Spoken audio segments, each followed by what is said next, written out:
Hey everyone, this is Alex from Chalk. Wanted to give a quick demo of dynamic expressions. And so a typical query pattern for recommender systems is to do a book query against our client, and let's say pass in user number 50 and like 100 different items that we want to compute and rank against this user. And so we might make like a user item class that has, the price diff and, the affordability cap, price fit.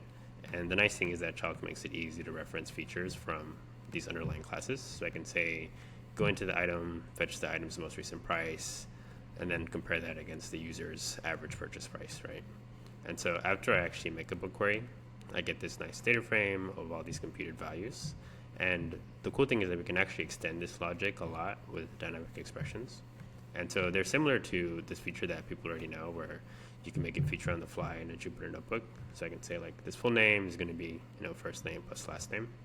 But the cool thing is that we can also now do this in the actual client itself, right? And so I can have Chalk compute a completely new feature on the fly that uses a bunch of functions, for example. And so I can say like, this user now has this name email similarity, and this is going to be computed by taking the full name and the email and then running this Jacquard similarity. And another nice thing about this is that this doesn't have to be in Python. And so I can say like user.email. I can use strings for this.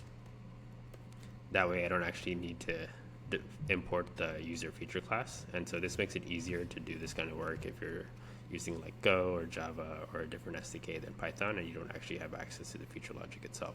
You can just reference the features by name and then still have this computation run on demand.